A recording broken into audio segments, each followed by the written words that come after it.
Bonsoir à tous et à toutes.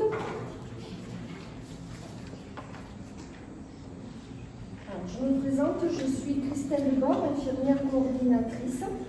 Et voici Fadia Garcia, qui est aide médico-psychologique de l'équipe dédiée. Nous représentons l'EHPAD Raoul Rose à Orange, qui accueille des personnes âgées avec un handicap. Pour vous présenter la structure EHPAD Raoul Rose, Madame Monin est la directrice de l'EHPAD depuis 2020. Nous avons une capacité d'accueil de 78 lits, dont 38 qui dépendent de l'aide sociale. Nous avons une spécificité. Nous avons une équipe dédiée pour accompagner les résidents atteints de déficiences et de pathologies psychiatriques. Et ça représente à peu près 25% de la capacité d'accueil totale. Par rapport aux 78 résidents, cela fait à peu près, à l'heure d'aujourd'hui, 20 résidents qui font partie de l'équipe dédiée. Pour vous présenter l'équipe dédiée, nous avons Cécile Moret, qui est éducatrice spécialisée, qui est présente 30 heures par semaine. Alors son rôle est relativement complet et indispensable au sein de l'équipe. Elle participe aux visites de préadmission. Elle stimule les capacités affectives, intellectuelles, psychomotrices et sociales. Elle accompagne les résidents dans leurs besoins au quotidien. Elle met en œuvre et elle coordonne les projets d'accompagnement individuel. On en réalise 2 par semaine à l'heure actuelle. Elle crée et elle anime des ateliers éducatifs. Elle elle rédige, elle met en forme la documentation relative à ses activités. Elle participe aux réunions hebdomadaires. Tous les vendredis, nous faisons une réunion pluridisciplinaire. Elle met en place aussi des mini-formations pour transmettre son savoir, des outils auprès des soignantes. Elle accompagne les résidents lors de rendez-vous extérieurs médicaux. Elle met en place aussi des entretiens formels et informels pour désamorcer des situations de crise où elle essaye de répondre aussi le plus rapidement possible. Nous avons une infirmière, Céline Charlet, qui est présente 2 jours par semaine. Alors, elle réalise des entretiens à visée thérapeutique. Elle observe les résidents sur le plan clinique. Elle repère les mécanismes de défense, les capacités cognitives, le degré d'autonomie. Elle accompagne et aide les familles qui sont des personnes ressources. Elle participe au projet d'accompagnement. Elle crée et anime des ateliers. Elle travaille en partenariat avec les intervenants médico-sociaux. Elle participe aussi aux réunions hebdomadaires. Et elle s'occupe, c'est un gros travail de suivi des prescriptions, parce que généralement, nous avons 2 médecins, le médecin traitant et le psychiatre, qui font chacun leurs prescriptions. Donc il faut qu'elle contrôle et qu'elle s'assure du suivi du traitement. Je laisse la parole à Fadia. Bonsoir, donc je me présente Fadia, donc je suis l'aide médico-psychologique. Alors je réalise en collaboration avec les infirmières des soins appropriés de prévention, de maintien et surtout de communication. Je surveille l'état de santé des résidents et les accompagne aussi dans les soins d'hygiène et de confort. J'observe l'état de leur psychisme et j'en assure la traçabilité sur le logiciel NetSoin. Mon rôle est de leur redonner une image et une estime de soi, essentielle à l'insertion sociale, et de favoriser leur épanouissement et leur relationnel par l'éveil et l'encouragement, en les aidant à communiquer et à s'exprimer surtout.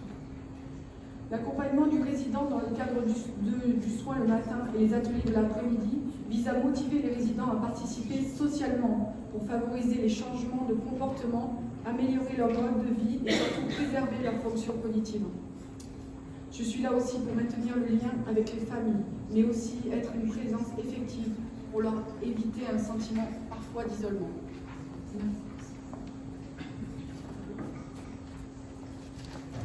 Alors, nous allons vous présenter les résidents concernant leur pathologie. Donc, parmi ces 20 résidents, certains sont atteints de schizophrénie, ça y est, je bug. Psychose, manière dépressive, merci. De délire et d'autres psychoses. On voit à peu près qu'au niveau pathologique, il y a autant d'hommes et de femmes, tout confondus, qui sont atteints malheureusement de maladies psychologiques. La provenance des résidents au niveau de l'année 2022, nous avons 33% de résidents qui arrivaient du domicile, 21% qui arrivaient de notre EHPAD, donc pour un rapprochement familial la plupart du temps, 21% de la psychiatrie, 13% du centre hospitalier, donc le plus souvent Orange ou Avignon, 8% venant de foyers d'hébergement et 4% venant d'une famille d'accueil. L'accueil du résident se fait grâce à des visites de préadmission avec découverte de l'établissement par des demi-journées d'intégration. Il y a des liaisons avec le secteur psychiatrique, notamment avec le référent, et le suivi avec l'équipe de secteur permet de faire le relais. Alors, nous travaillons avec différents partenaires.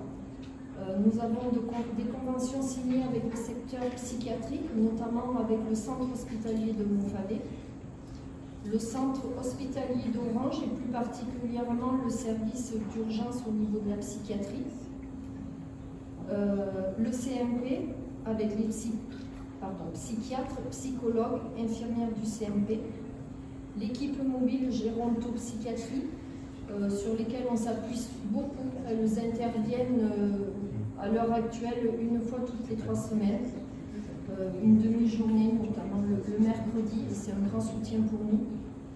Les hôpitaux de jour d'Orange et de Carpentras. Les objectifs de l'équipe dédiée. Alors, avant tout, c'est d'éviter les décompensations par l'écoute, les entretiens et les activités. Répondre aux besoins des résidents par des projets d'accueil individualisés.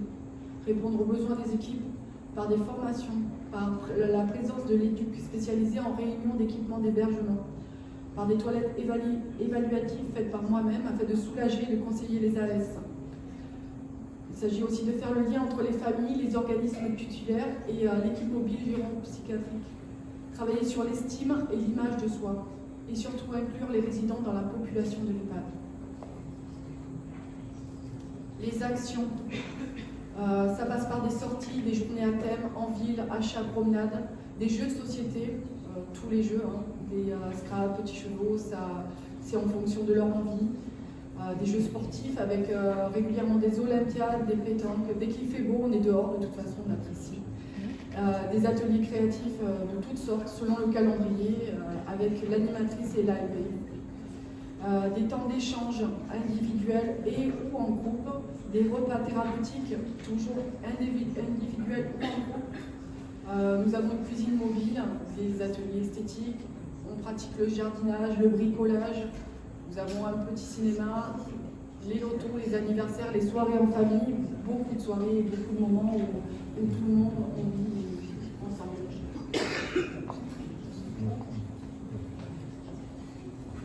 Alors, les résultats que nous avons pu faire à la fin de l'année 2022, c'est que, notamment avec 3 ans de Covid, on a quand même eu une grande diminution du nombre d'hospitalisations. On peut dire que les résidents sont inclus dans la population de l'EHPAD. Il y a un grand maintien de l'estime de soi, une grande participation à la vie sociale au sein de la résidence et à l'extérieur aussi.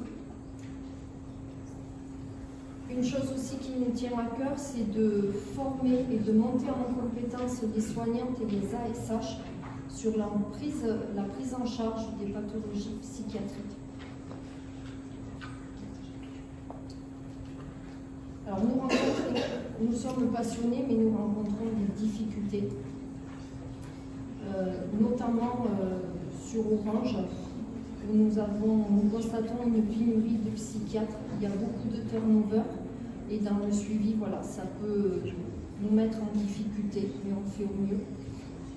On est en demande aussi de pouvoir faire des formations pour le personnel, pour approfondir les maladies psychiatriques, que ce soit pour le personnel soignant et le personnel de l'hébergement.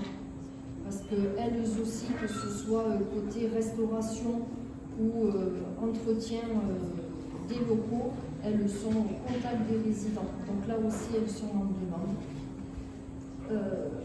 Nous avons à l'heure actuelle une chambre, un studio qui est prêté à l'équipe dédiée pour pouvoir mettre en place des ateliers, une pièce où ils peuvent échanger, se détendre, apaiser les tensions.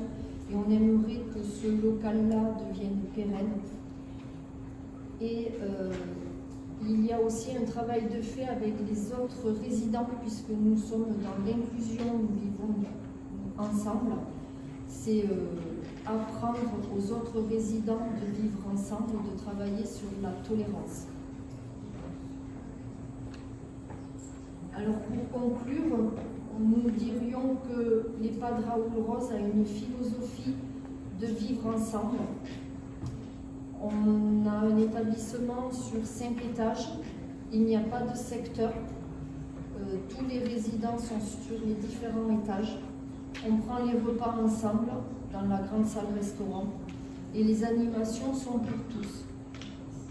Pour nous, salariés de Raoul Rose, quel que soit le service, les différences sont une richesse.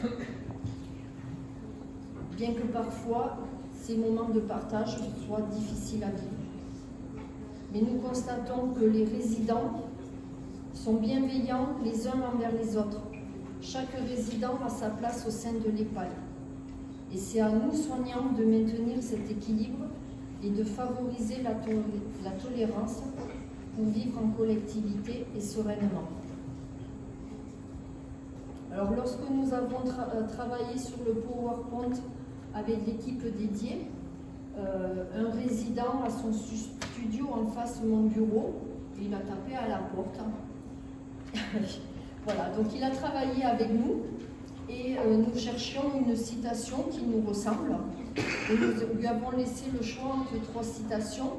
Et il a choisi celle du docteur Christophe André, qui est psychiatre. Et voilà ce que nous dit ce psychiatre. Il y a des moments où mieux vaut ne rien dire. Il faut alors accepter de traverser la réalité différemment. Ressentir, éprouver.